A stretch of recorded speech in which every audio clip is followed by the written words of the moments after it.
আচ্ছা, আজকে একটা এমন একটা জিনিস নিয়ে আলোচনা করব যেটা হলো যে মানে অনেক ক্ষেত্রে আমাদের মানে ইতিহাসেও ভারতের ইতিহাসে বা বলা হয় আর কি যে মানে বুদ্ধিজম বলুন বা জৈনিজম মানে বুদ্ধ ধর্ম জৈন ধর্ম এইগুলো কিন্তু মানে মানে এইগুলো এসেছিল মানে পরবর্তী বৈদিক কালে মানে ব্রাহ্মণবাদের বিরুদ্ধে মানে ব্রাহ্মণবাদের বর্ণপ্রথাকে বিরুদ্ধে এসেছিল। এটা এটা সত্য, সত্য, কিন্তু এর মধ্যে কিছু অ্যাড করা উচিত। মানে এটা কেবল মানে প্রধান কারণ না যে বর্ণ প্রথাকেই বিরোধ করার জন্য। হুম এর পি- এর এর একটা অন্য কারণও হতে পারে আমার মতে। সেটা হচ্ছে যে সেই সময়কার যে বিজনেস ক্লাস বলুন বা ট্রেডার্স যাকে বলছে, ট্রেডার্স বা সেঠি যাকে বলছে বা ট্রেডার বৈশ্য যারা বন্য ব্যবস্থায় যারা বৈশ্য, হুম বৈশ্য যারা মানে ব্যবসা করে সেই বিজনেস ক্লাসে ইন্টারেস্টের জন্য খেয়াল করে দেখবেন যে ওই সময় কিন্তু মানে বেশিরভাগ ক্ষেত্রেই মানে মানে সাধারণত তা বেশিরভাগ কিন্তু এই ব্রাহ্মণ্যবাদ থেকে বেশিরভাগ মানে সব থেকে বেশি তারাই অসন্তুষ্ট ছিল। হ্যাঁ, নিচু জাতির মানুষ, নিচু মনের মানুষগুলো তো ছিলই, কিন্তু বেশি ছিল যে ব্যবসায়ী এবং এরা এরা মানে হচ্ছে রাজারা সাধারণত। হ্যাঁ, তো সেই সময় মানে ক্ষত্রিয় আর বৈশ্যরা, তো তো এই ক্ষত্র বৈশ্যরাই কিন্তু এই বুদ্ধ ধর্ম বা জৈন ধর্মকে শিক্ষা মানে স্বীকৃতি বেশি করে দেয়। এবার কেন বলছি, কারণ দেখবেন গৌতম বুদ্ধ বা মহাবীর মহাবীর যে মহাবীর যে জৈন ধর্মকে পুরো একটা রূপ দিয়েছে। হুম তো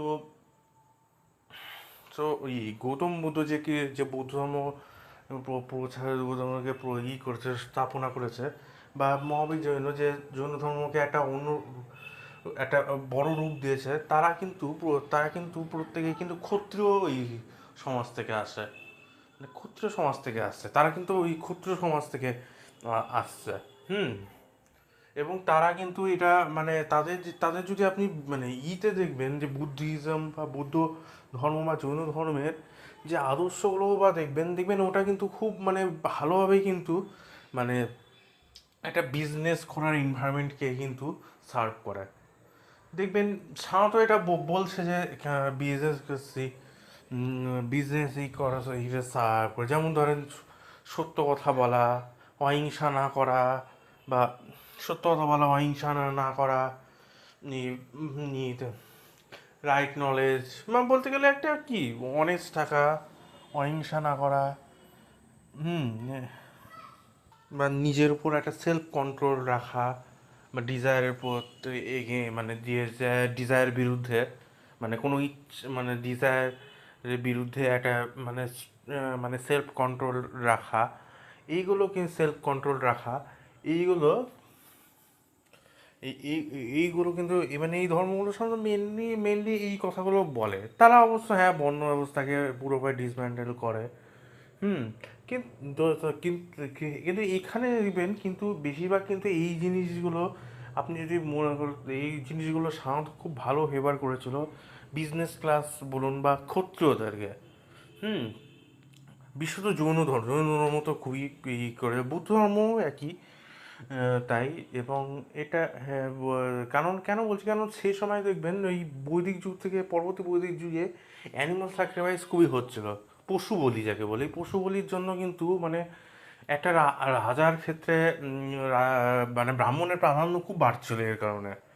হুম আর একটা ধরুন রাজার ক্ষেত্রে অনেক পশু বলি বা অনেক কিছু রিচুয়াল করতে হতো, তাতে অনেক টাকা যেত। এবং এটা ব্যবসায়ীর ক্ষেত্রেও তাই, অনেক অ্যানিমাল স্যাক্রিফাইস অনেক টাকা মানে পয়সা করতে হতো। তো ওর জন্য তারা একটা অল্টারনেটিভ খুঁজছিলেন যে কি মানে একটা অল্টারনেটিভ খুঁজছিলেন কোন ধর্ম, তো এখানেই আছে বৌদ্ধ জৈন। এবার দেখবেন বেশিরভাগ ক্ষেত্রে কিন্তু বৌদ্ধ মানে মহাবীর আর গৌতম বুদ্ধ এরা যেহেতু একটা ক্ষুদ্র থেকে এসেছে, তারা কিন্তু মানে বলতে গেলে তারা কিন্তু অনেক ভালোভাবেই কিন্তু এই বিজনেস এইটা কিন্তু করে ঠিকভাবে কিন্তু মানে ধরতে পেরেছে হুম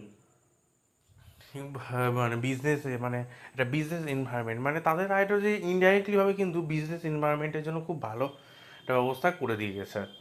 মানে ধরুন এরকম, যদি ধরুন কোনো সমাজে যদি মানে নন ভায়োলেন্স না হয়, নন ভায়োলেন্স বলতে গেলে হ্যাঁ তখনকার দিনে নন ভায়োলেন্স একটা অন্য জিনিস ছিল। আজকে নন ভায়োলেন্স তো সারা জীবনই ছিল। তখন তখন ভায়োলেন্স তখন মানে তখনকার ভায়োলেন্সের ডিফারেন্স আলাদা। তখনকার ভায়োলেন্সের ডিফারেন্সটা হচ্ছে অ্যানিমাল স্যাক্রিফাইস, যাকে আমরা অ্যানিমাল স্যাক্রিফাইস তার বিরুদ্ধে, সেটা নন ভায়োলেন্স, সেইটার বিরুদ্ধে তারা ছিল। না, এছাড়া কি অন্য অনেক রাজারা তো অনেক ক্ষেত্রেই ধরুন এই বৌদ্ধ ধর্ম জৈন ধর্ম এই গ্রহণ করেও তো ভায়োলেন্স কন্টিনিউ রয়েছে। আর সে সময় মানে মানে এই যুদ্ধ ব্যাপারে মানে অ্যান্টি ওয়ার হওয়া বা পুরোপুরিভাবে ভায়োলেন্সের বিরুদ্ধে কথা বলাটা সম্ভব ছিল। ভায়োলেন্স একটা বড় পার্ট ছিল সে সময়কার জীবনে। তো মানে এদের ধরুন এই যে আদর্শ হলো যেরকম ধরেন মানে অনেস্ট মানে বা সৎ থাকা মানে সৎ থাকা সেলফ কন্ট্রোল, যেরকম ধরেন সৎ থাকা, দেখবে বিজনেসে কিন্তু সৎ ট্রাস্ট এগুলো কিন্তু খুব হয়। হুম সৎ ট্রাস্ট এগুলো কিন্তু খুব মানে মেনলি এগুলো ফলো হয়। যেরকম ধরেন সেলফ কন্ট্রোল রাখা, অত্যাধিক হারে মানে ব্যয় না, মানে বেশিরভাগ ক্ষেত্রে এটা কি বলা হয় যে অত্যাধিক হারে ব্যয় না করো, তুমি কিছু সেভ করো পয়সা। হুম তো এইটা কিন্তু বিজনেস ক্লাসকে অনেক করেছিল, মানে ইনফ্লুয়েন্স করেছিল। তার জন্য দেখবেন অনেক বিজনেস, বিশেষ জৈন ধর্মে অনেকেই কিন্তু জৈন ধর্মকে অ্যাডপ্ট করে। এছাড়া কিন্তু দেখবেন বৌদ্ধ ধর্ম বা জৈন ধর্ম এমনি রিজেক্ট করে যেন ভায়োলেন্স ভায়োলেন্সকে মানে রিজেক্ট করে থেকেছে। কিন্তু তারা ভায়োলেন্সকে রিজেক্ট করে থেকেছে বা ইনইকুয়ালিটিকে রিজেক্ট করতে থেকেছে যাদের বর্ণ অবস্থাকে। কিন্তু দেখবেন তারা কিন্তু মানে খুব খুব পলিটিক্যালি এই কথাগুলো বলেনি। হুম ভায়োলেন্স যেরকম ধরেন যুদ্ধকে তো তারা কখনোই বলেনি যে যুদ্ধ বন্ধ হয়ে যাওয়া উচিত, বা বা ধরুন মানে ইকুয়ালিটির কথা বললেও তারা কিন্তু বলেছে স্লেভ সবাই ইকুয়াল, কিন্তু তারা কিন্তু স্লেভারি মানে বন্ধ করে দেওয়ার কথা কিন্তু তারা কখনো বলেনি। হুম যেমন গৌতম বুদ্ধ এটা বলেছেন, স্লেভারি ট্রেডকে খুব বাজেভাবে দেখেছেন, কিন্তু তিনি কিন্তু স্লেভারি বন্ধ করাটাকে বন্ধ করার কথা বলেনি। বা তখনকার দিনে কিন্তু যেহেতু বুদ্ধ ধর্ম জৈন ধর্ম এগুলো খুব ডেমোক্রেটিক ধর্ম বলে, কিন্তু সেই সময় কিন্তু মোনার্কি ছিল। এবং এবং ধরুন মানে তারা কিন্তু এটা কখনো বলেনি যে মোনার্কি বাদে ডেমোক্রেসি আনো। তো সুতরাং কিন্তু এক্ষেত্রে বোঝা যায় যে এই ক্ষেত্রে বোঝা যায় সকল ধর্মই কোথাও না কোথাও ডাইরেক্টলি ইনডাইরেক্টলি এই ধরুন এই যুদ্ধ, স্লেভারি, ভায়োলেন্স এগুলোকে কিন্তু সাপোর্ট করে থাকে ডাইরেক্টলি ইনডাইরেক্টলি। মানে যেরকম বুদ্ধ জৈন ধর্ম ইনডাইরেক্টলি সাপোর্ট করেছে, ইনডাইরেক্ট তারা কিন্তু কোনো খুলে অ্যান্টি ওয়ার বা হয়নি, অ্যান্টি স্লেভারি হয়নি। আপনারও কিছু মতামত থাকতে পারে, সেই মতামতগুলো আমাকে জানাতে পারেন। আমার যদি কোনো কিছু ভুল হয়ে থাকে তা আপনারাও কারেক্ট করতে পারেন। এবং আপনারা আপনাদের কমেন্টে যে মতামত জানাবেন।